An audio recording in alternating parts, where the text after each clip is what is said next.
1936ல ஜெர்மனியில Berlin நகரத்தில Olympic போட்டி நடக்குதுங்க. அப்ப ஜெர்மனியுடைய சர்வாதிகாரியா இருந்தவர் யாருன்னு கேட்டீங்கன்னா, ஹிட்லர். ஹிட்லர் வந்து வெள்ளைக்காரங்க தான் அப்படின்னு சொல்லிட்டு உயர்ந்தவங்க அப்படின்னு சொல்லிட்டு கருப்பர்கள கண்டாவே புடிக்காதுங்க. அப்ப நம்ம இந்த ஒலிம்பிக் போட்டி நம்ம நடத்துறோம். இந்த போட்டியில நம்ம தான் ஜெயிக்கணும் அப்படின்னு சொல்லிட்டு வெறியோட தன்னுடைய வீரர்களுக்கு கட்டளையிட்டு இருந்தாரு. அப்ப அமெரிக்காவுல வந்து ஒரு மிகப்பெரிய ஓட்டப்பந்தய வீரர் ஒருத்தரு, ஜெஸ்ஸி ஓவன்ஸ். அவர் வந்து கருப்பர் இனத்தவர சார்ந்தவரு.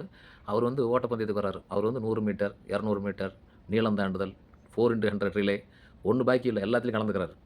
அவர கண்டாவே ஹிட்லருக்கு புடிக்கல. ஏன்னா, அவர் கருப்பு நிறத்தவர் அப்படின்னு சொல்லிட்டு, அவர் தோக்கணும் அப்படின்னு சொல்லிட்டு அவர் வேண்டிக்கிறாரு. இப்போ ஃபர்ஸ்ட் 100 மீட்டர் ஓட்டம் நடக்குதுங்க. 100 மீட்டர் ஓட்டத்தில ஜெஸ்ஸி ஓவன்ஸ் கோல்டு மெடலுங்க. இது அங்கிருந்து பார்த்தா ஹிட்லர் நொந்து போயிட்டாரு. ஐயோ! நம்ம நாடு வாங்காம அமெரிக்காவிலருந்து அந்த கருப்பு இனத்த சார்ந்தவங்க வாங்கிட்டாங்களே! அப்படின்னு சொல்லிட்டு அவருக்கு பொறுக்க முடியல.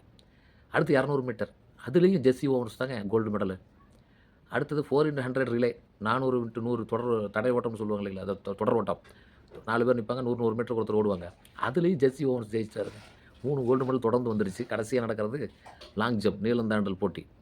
இந்த நீளம் தாண்டல் போட்டியில ஜெர்மனியின் சார்பா லஸ்லாங் அப்படின்னு சொல்லிட்டு அவர் மிகப்பெரிய வீரர். அவரு கலந்துக்கிறாரு.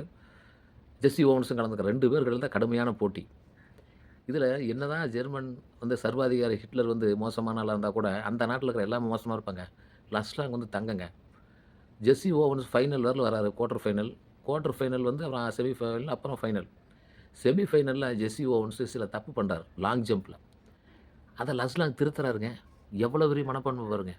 அப்ப அந்த தலைவன் மோசம்னா, அங்க இருக்கிற மக்கள்லாம் மோசம் கிடையாது. அங்க இருக்கிற மக்களும் நல்ல அறிவாளிங்க, அருமையான தங்கமான ஆளுங்க இருப்பாங்க. அப்ப லஸ்லாங் வந்து ஜெஸ்ஸி ஓவன்ட்ட சொல்றாரு, "எப்பா நீ இந்த மாரி லாங் ஜம்ப்ல இந்த தப்பு பண்ற. இந்த தப்பு பண்ணாத, அந்த தப்பு பண்ணாத" சொல்லிக் குடுக்குறாருங்க. இது அங்கிருந்து ஹிட்லர் பார்த்துட்டே இருக்காரு. என்னடா இவன் நம்ம நாட்டுக்காரன் போய் அவன் ஜெஸ்ஸி ஓவன்ஸ்ட்ட போய் சொல்லிக் குடுத்துட்டு இருக்கான் அப்படின்னு சொல்லிட்டு அவரு டென்ஷன். ஆனா விளையாட்டு அதெல்லாம் கிடையாதுங்க. எல்லாரும் ஓரினம் தான். நான் பெரிய ஆளு, நீ சின்ன ஆளு அப்படிங்கிறது விளையாட்டு போட்டிக்கே கிடையாது. அதனால விளையாட்டு வீரர் வந்து எல்லாத்துக்கும் உதவி செய்வார். அப்போ அவருடைய சில குடுத்த டிப்ஸ வச்சு ஃபைனல் வரல வந்துட்டாருங்க. யாருங்க? Jesse Owens. லஸ்லாங்கும் ஃபைனல் வந்துட்டார். ஃபைனல்ல கோல்டு மெடல் யாருன்னு கேட்டீங்கன்னா, நம்ம ஜெஸ்ஸி ஓவன்ஸ் தாங்க. 1936ல அமெரிக்காவிலருந்து வந்த ஒருத்தர் 4 கோல்டு மெடல் ஒலிம்பிக்ல அடிச்சது மிகப்பெரிய சாதனைங்க. அவரு கோல்டு மெடல் அந்த நீளம் தாண்டுதல்ல வாங்கிட்டு சொல்றாரு. யாருங்க? ஜெஸ்ஸி ஓவன்ஸு. நான் இந்த போட்டியில இந்த நீளம் தாண்டுதல்ல தங்கம் வாங்குறதுக்கு காரணம் லஸ்லாங் தான். அப்படி எவ்வளோ பெரிய மனப்பான்மை பாருங்க. எந்த விளையாட்டு போட்டிக்கு எந்த விதமான பாகுபாடும் கிடையாது. அதனால நாம விளையாட்டு போட்டியை நம்ம விளையாடணும். அல்லது விளையாட்டு வீரர்கள நம்ம ஊக்குவிக்கணும். அதுதான் நம்ம நாட்டுக்கு செய்யக்கூடிய கடமை. "பாலும் தெளிதேனும் பாகும் பருப்பும் இவை 4ம் உனக்குக் கலந்து நான் தருவேன். கோலஞ்செய் துங்கக் கரிமுகத்துத் தூமணியே நீ எனக்கு சங்கத்தமிழ் 3ம் தா" அப்படின்னு சொல்லிட்டு ஔவையார் வந்து கணபதி விநாயகப் பெருமான்ட்ட நான் அந்த 4 பொருளையும் தரேன். நீ எனக்கு அந்த சங்கத்தமிழ் இயலிசை நாடகம் 3யும் குடுப்பா அப்படின்னு சொல்லிட்டு இறைவன்ட்ட கேட்பாருங்க. இப்ப நம்ம +2 பையன் என்ன பண்றான், கடவுள்ட்ட விநாயகர்ட்ட வேண்டிக்கிறான். வேண்டிட்டு பாஸும் பண்ணிட்டான். +2 பாஸ் பண்ணா தேங்காய் உடைக்கிறேன் கடவுளே அப்படின்னு. பாஸ் ரிசல்ட் வந்துச்சு. பாஸ் பண்ணிட்டான். உடனே வந்து விநாயகர் கோயிலுக்கு போகல. அந்த வழியா போறான். விநாயகர் யோசிக்கிறார், "டேய் அவன் நமக்கு தேங்காய் உடைக்கணும்னு சொல்லியிருந்தான். எத்தன காய் உடைக்கணும்னு சொல்லியிருந்தான்." 9ஆம் கிளாஸ்லேருந்து வேண்டிட்டு வந்துட்டு இருக்கிறான். 9ஆம் கிளாஸ்ல 100 காய் உடைக்கிறேன்னா, 10வதுல 200 உடைக்கிறேன்னா, 11வதுல 300 உடைக்கிறேன்னா, 12வதுல 400 உடைக்கிறேன்னா, ஆனா ஒரு காய் கூட உடைக்கலையே! அப்படின்னு சொல்லிட்டு திடீர்னு அவன குறுக்காட்டினார். உடனே அவன் விநாயகர் தேங்காய் உடைக்கிறான். அவனுக்கு ஞாபகம் இருக்குது. இருந்தாலும் விநாயகர்ட்ட டெக்னிக்கா பேசி தப்பிக்கலான்னு பார்த்துட்டு, விநாயகர் கேட்கிறாரு, "டேய் உன்ன நான் கஷ்டப்பட்டு பாஸ் பண்ண வச்சேன்லடா! எனக்கு தேங்காய் உடைக்கன்னு சொன்னேல்ல, எங்க உடைக்காம ஓடுற? 9ஆம் கிளாஸ்ல வந்து நீ என்ன சொன்ன? தேங்காய் 100 காய் உடைக்கிறேன். 10வதுல 200, 11ல 300, 12ல 400. அப்ப எத்தன காய் உடைக்கணும்? எப்படா உடைக்கிற?" அப்படின்னு கேட்டாரு. அதுக்கு நம்ம பையன் சொன்னான், "சாமி நான் சொன்னத நீங்க நல்லா கணக்கு பாருங்க. நான் சொல்ற மாரி தான் நான் சொன்னது. நீங்க கணக்கு தப்பா போட்டீங்க" அப்படின்னா. விநாயகர், "ஏன்டா நானே கணக்கு தப்பா போட்டேனா? என்னடா கணக்கு தப்பு? சொல்லு பார்க்கலாம்" அப்படின்னா விநாயகர்ட்ட சொன்னான் அந்த நம்ம பையன். நம்ம பையன் பயங்கரமான ஆளாச்சே. "சாமி நான் 10ஆம் கிளாஸ் 9ஆம் கிளாஸ்ல 100 காய் உடைக்கிறேன்னு வேண்டிக்கிட்டேன்." "சரிங்க." ஆமா அதத்தான் சொன்னேன். 10ஆம் கிளாஸ்ல 9ஆம் கிளாஸ்ல வேண்டிட்டு நல்லா பாருங்க. ஒரு 100 காய். அப்படிதானங்க? ஒரு 100 காய் உடைக்கணும்னு எண்ணேன். ஆமா ஒரு 100 காய். 10வதுல நான் என்ன வேண்டிட்டேன்?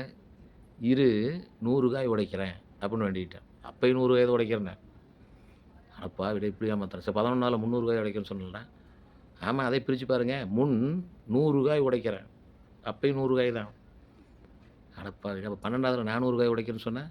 ஆமா அதை பிரிச்சு பாருங்க. நான் 100 காய் உடைக்கிறேன் அப்படின்னு தான் வேண்டிக்கிட்டேன். அப்ப எப்பயுமே நான் 100 காய் தான் வேண்டியிருக்கிறேன் அப்படின்னா. சரி விநாயகர் சரி போகுது போ. சரி 100 காய் எப்ப உடைக்கிற அப்படின்னாரு. உடனே பையன் சொன்னான், "சாமி நல்லா நான் சொன்னத நினைச்சுங்க. நான் கஷ்டப்பட்டு படிச்சு பாஸ் பண்ணா ரூ. 100 உடைக்கிறேன் அப்படின்னு தான் வேண்டிக்கிட்டேன். ஆமா. ஆனா, என்னை பாஸ் பண்ண வச்சதே நீங்க தான். உங்களுடைய அனுகிரகத்தினால தான் நான் பாஸ் பண்ணேன். அப்ப நான் எப்படி உங்களுக்கு உழைக்க முடியும்? உங்களுடைய செயலுக்கு நீங்க தான் பொறுப்பு. இப்ப நீங்களே என்னை பாஸ் பண்ண வச்சுட்டு, நீங்களே தேங்காய் கேட்டா, நான் எப்படி உடைக்க முடியும்? நான் கஷ்டப்பட்டு படிச்சா தான் ரூ. 100 உடைக்கணும்னு வேண்டிக்கிட்டேன். ஆனா என்னை பாஸ் பண்ண வச்சதே நீங்க தான் கடவுளே! அப்புட்ன்னா, இறைவன் யோசிச்சாரு, இவன் நம்மள பாராட்டுறானா? அல்லது பழிக்கிறானா? ரூ. 100 உடைக்காம ஏமாத்துறான். எப்படியோ நம்மள இது பண்ணிட்டான். ஆனா, நம்ம உலகத்தையே ஆட்டி படைக்கிற சிவபெருமானையே நம்ம கேள்வி கேட்டோம். ஆனா, இந்த பையன் கேட்கிற கேள்விக்கு நம்மளால பதில் சொல்ல முடியல அப்படின்னு சொல்லிட்டு, மறுபடியும் அரச மரத்தடியில போய் உட்காந்துட்டாருங்க. இனிமேல் எவனா தேங்காய் உடைக்கணும் வந்து பாருங்கடான்னு சொல்லிட்டு, டென்ஷனா உட்காந்துட்டாரு. நம்ம ஆளு அப்படியே எஸ்கேப் ஆயிட்டான். எப்படி கதை நல்லா இருந்ததுங்களா?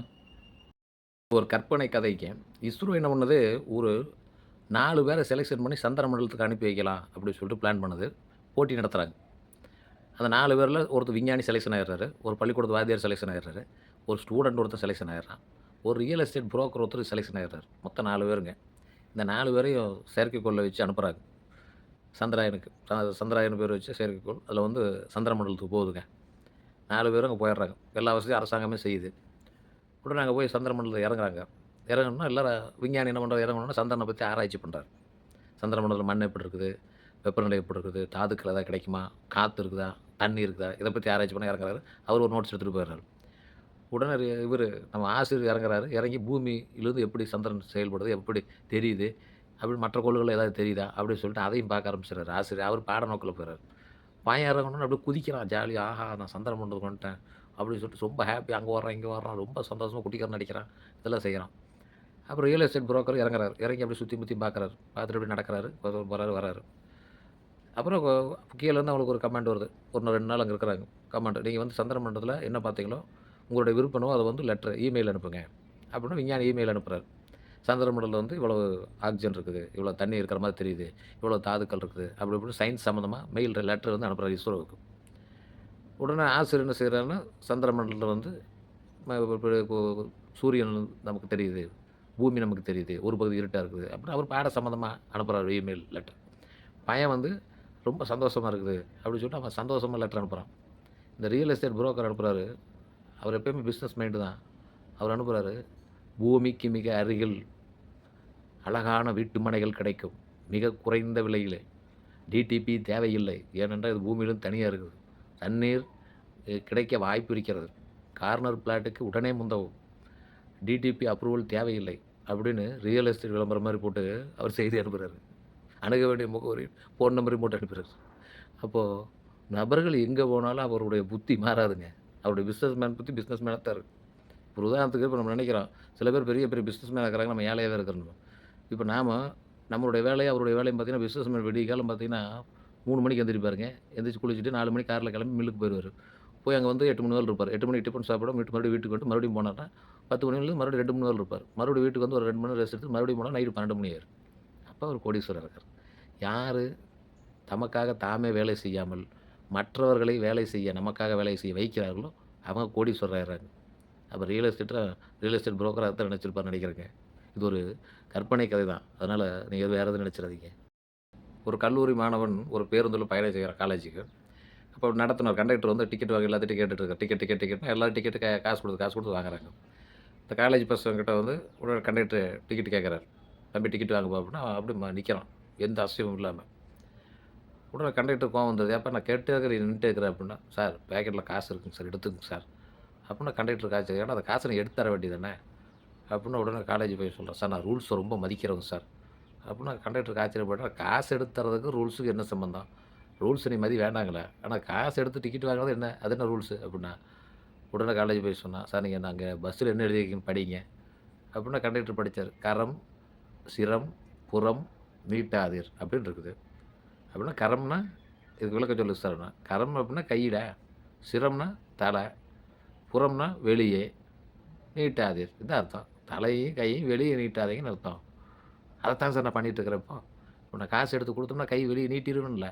அதனால நான் எந்த ரூல்ஸையும் மாற மாட்டேங்க நானு. நான் காலேஜ் பையன் அப்படின்னு சொன்னான் பாருங்க. கண்டக்டர் ஏன்டா இல்ல அப்படின்னு சொல்லிட்டு பாக்கெட்ல கைய விட்டு அவரே காசு எடுத்துக்கிட்டாருங்க. எப்படி ரூல்ஸ பசங்க இது பண்றாங்க பாருங்க. அதாவது காலேஜ் பசங்க வாழ்க்கை ஒரு தனி ஸ்டைலுங்க.